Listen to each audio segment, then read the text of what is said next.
Going on YouTube? Yes, having another video today. Quick discussion, thoughts on the character in WWE, Curtis Axel.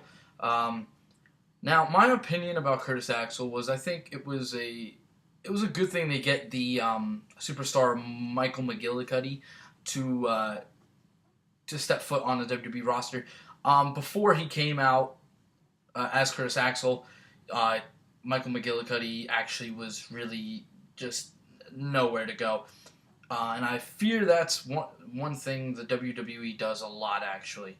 They have the tendency to have a bunch of people that they'll just bring up literally a boatload of people that have a fuckload of potential, and then they'll fail to capitalize. And then all of a sudden they go, all right, you know what, fuck this, we'll bring you back down. Look at all the people they're bringing back up. Bray Wyatt, Husky Harris, he used to be called.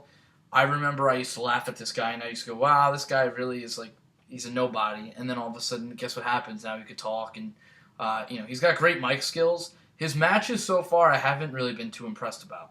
But then you got people like Johnny Curtis that go with Fandango and stuff. So, all these people have come up and failed. Now, Curtis Axel, I think they went on a good route with Curtis Axel. Curtis Axel has the size. I don't want to say he's ridiculously overpowering looking, but he's believable. Now, pairing him up with Paul Heyman, that was one of the best decisions by the creative team to do. It gave Curtis Axel a huge potential. The problem is that Curtis Axel, for some reason, has to butt in his 2 cents every single promo. And every time Paul Heyman builds up the promo, he brings it back down with some kind of goofy laughter look on his face. He just looks like a freaking idiot. Putting the Intercontinental Championship on him, I think, was way too soon, but it was kind of a Paul Heyman thing to do. You're a Paul Heyman client, you better be a champion. Now, Curtis Axel, his in-ring abilities are pretty good, actually. He could put on a decent match, but his mic skills and his charisma lack a lot.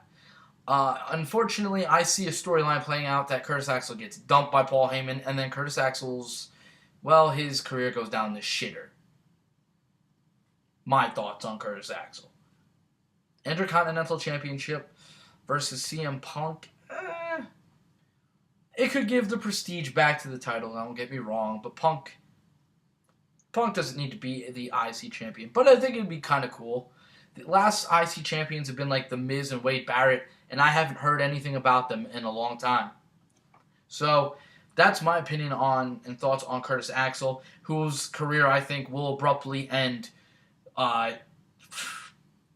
probably by next year. I just don't see the character going anywhere.